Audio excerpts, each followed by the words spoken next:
Hi everyone, welcome to another My Life in Objects. So in this episode you can see I've got a programming book I want to go through. Before I do that, I just want to, categorise the sort of programming books I own in terms of, timeline wise. So the vast majority of books that I own that talk about a particular programming language or a particular approach to programming tend to have been bought for a course or for learning at a particular point in time. So when I purchased them, they were the up-to-date copy of that book. And of course, as time has gone on, they've become, outdated to some degree, but they're still very interesting historical documents, and I still hold on to them because of various nostalgia reasons, and I just love looking through programming books. So most of my books fall into that category. So they were up to date at the time they were bought, but over time they've become out of date and probably newer. Most of them, newer versions have been reprinted. Not all, but most. Then you've got the second category of books, which is a lot less, which are books which are sort of historical reprints. They're not necessarily a new edition. So a good example of that is I have a Lisp manual, which is a reprint of, I think, the original Lisp manual, or one of the original Lisp manuals. And then the third category, which this falls into, is where occasionally, and I don't have many of these, but I'll deliberately buy an older book just because there's something very nice about flicking through these and just taking yourself back to a particular time in programming. Now, I did dabble with SNOBOL for sometime in the, when would it be, late 80s, because of its pattern matching capabilities and the sort of things I was looking at. It was about the same time I started looking at other languages, Forth, stuff like that. You can see this is a lot older book, a little bit damaged, but I don't mind. I don't mind that. On a separate note, I don't know if anybody's aware of these. I got a pad of these as a gift. I don't know if it was a stocking filler from last year. Very useful. So make a habit. It's got like a 31-day thing on here. So yeah, thought I'd just have that as an aside when I'm talking about like reading stuff. So yeah, this is an older book that I've bought because I'm just fascinated by certain periods in programming. This is from 1971, so I think it looks like it's reprinted from 68 with a few changes, and it's always nice to sort of see a different style of programming book. We're probably all used to seeing certain imprints now, like you've got the O'Reilly set of books, you've got the, if you go back a few years, was it Peach Pit, were very popular publisher. No Starch is a new one, or it seems newer, should I say, who have a certain look and feel to their books, a lot of standardization. No, I actually quite like that. There's nothing quite more aesthetically pleasing than having a shelf full of, say, O'Reilly books, or a shelf full of No Starch books, or even non-programming stuff like a shelf full of the old style Rutledge books as well, for like philosophy and social sciences. But as much as I like that, there is something nice about the sort of randomness of old style books. So this is quite a chunky, large book, very much sort of one you can imagine laying out in front of you in a computer class. And one of the reasons why SNOBOL interested me at the time is I became fascinated by two approaches to learning languages that I was seeing. So I'm very much somebody that learned how to program at school. I just flick through this actually as I'm chatting, and then we'll focus on some bits and pieces here. But yeah, I'm very much someone that learned to program at school between the ages of 16 and 18, and then went on and did various courses after that. But I do consider myself very much to be a bit more of a hobbyist in some ways. Although I have programmed professionally, a lot of the time I've used programming as an adjunct. And probably in terms of programming in a work environment, started for me around sometime in the mid to late 80s, I seem to remember. But in the lead up to that, I was doing a lot of basic just because they were using it on courses that I was doing at the time. And I became interested in what motivates people to learn programming languages. So I was working with a number of people who were professional programmers in a different department.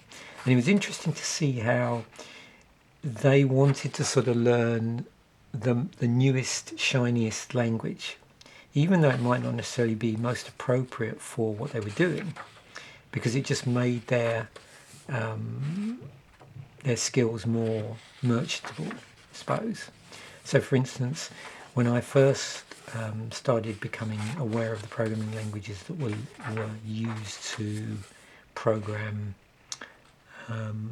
or create software for bacterial identification, they were largely using Pascal. At some point they decided to switch to C, and that was because the programmers wanted to learn C, because that was at the time the language that a lot of people were learning. But I was a lot more interested as a bit more of a, as I say, consider myself to be a bit more of a casual programmer or an applied programmer, thinking about what language might be most appropriate to learn for what you were doing. So I was doing a lot of pattern matching work back then. So I became aware of SNOBOL4, which is good at pattern matching. Now, I didn't really use it in anger, but recently, once I started getting interested in programming paradigms and this idea of selecting the most appropriate programming language for the job at hand, I became really interested in SNOBOL4. So sometime a year or so ago, I bought this book to try and inspire me, but also just to bring a smile to my face, as a lot of these do. And as I'm flicking through, you can probably notice all of the code is in all caps here. And also there's something quite nice about the sort of old style font setting. You can see we've got like plenty of room here. It's interesting how they must have put whatever they were using for desktop publishing at the time, how they put these diagrams together. And I really like the large area that's given to these diagrams, so it allows you to sort of spatially think about some of these algorithms. So let me just go back to where I tagged here, because Nick, you've probably got a good idea as I'm chatting of what this looks like, and you can sort of see the sort of things the language covers: arrays, tables and defined data types. As a sort of compare and contrast, when I initially became interested in SNOBOL4, I remember taking a look at Forth as well, because of I was just curious as to what a more of a stack-based language might look like. So here we got Introduction to SNOBOL4 Programming Language. There's a little bit about what SNOBOL4 is in terms of its origins in the sort of preface, in the lead-ins to this. But the first chapter we dive straight in and learn a little bit about the syntax, assignment statements, arithmetic. Here we've got string handling, obviously pretty important in pattern matching. Strings as arithmetic expressions. Interesting. Pattern matching statements, here we go. And again, it's quite interesting to see stuff like this if you're, maybe a bit more familiar with, say, let me think of some other languages that, with text manipulation, I suppose, is it Perl? And I suppose, there's interesting pattern matching stuff in things like Erlang as well. And it's interesting when you look at stuff like this, like compare and contrast how a language like Erlang, which is a bit more like Prolog in some ways, how that handles pattern matching versus something like SNOBOL4, where you can see there's a little bit of text manipulation going on here, and then again stuff like Perl as well. So we've got some primitive functions here, predicates, define functions. Oh, here's all the keyword stuff. And it's got how arrays are handled. Oh look, we got linked lists. Who would have thought, eh? Okay, then the conclusion. So yeah, it's interesting, once they've got this introductory chapter out of the way, they've got like a summary of what to expect in the later chapters. So it's pretty cool. So you know where to go if you're focusing on a bit of thing. Now, this is the thing that really made me smile. So if anybody out there like me learnt programming sort of back end of 70s into 80s, and this to some degree even now is true, but there were certain little algorithms when you were learning a programming language which you always ended up doing, so it made me smile. But some of these things are really interesting from a historical perspective, stuff that I've never had to do. So it says write a program that reads in data cards, print all cards read in, and punches out a copy of all cards that do not contain an ampersand. Problem 1.2, write a program that deletes the first 8 characters from each 80 character input card and prints the remainder of the card.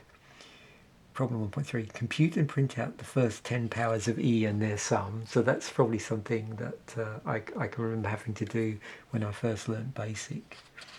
Write a program that encodes messages by some simple character replacement. A by Z, B by Y. So you've got that like substitution cryptography thing. Include punctuation in the encoding. Write a program that reads a deck of cards into an array. Let the first card indicate the number of cards that follow. Print out the cards in reverse order. 1.6 hexadecimal digits, the equivalents. Yeah, using a table to associate hexadecimal digits with corresponding decimal equivalents, define a function that converts a string of hexadecimal characters to its decimal equivalent. That's really interesting. Creating like a table that contains the transformations. Problem 1.7, binary trees, there you go. Let a binary tree be a data structure composed of nodes that contain 3 fields, value, left sun, right sun. A tree has a distinguished node, the root, that is not the left sun or right sun of any node. Define a data type bnode with fields appropriate for binary tree, and so on. Wow. And then we get into the individual chapters that cover certain aspects of language. So no surprise in this language to see chapter 2, we're diving straight into pattern matching. And some really pretty cool diagrams here that are showing you how it's sort of working through. So this particular word here. Modes of scanning, unanchored mode, anchored mode. Value assignment through pattern matching. So at some point in the course of 2025, I'm obviously going to get up to SNOBOL4 on my programming polyglot project. So if you're interested, keep your eyes out for that, although it will be fairly far on in the year, I suspect, because I've got other languages I want to do first. It'll be also interesting to see what particular implementations of SNOBOL4 are available for the modern computer. So yeah, I'm looking forward to that, because there's a list of really old machines at the start, I think in the preface or somewhere, where it's got like the PDPs and stuff like that. So there we go. Hopefully you enjoyed that as much as I did flicking through this and making this video. Thanks once again for watching. Bye for now, and I will catch you in a future video.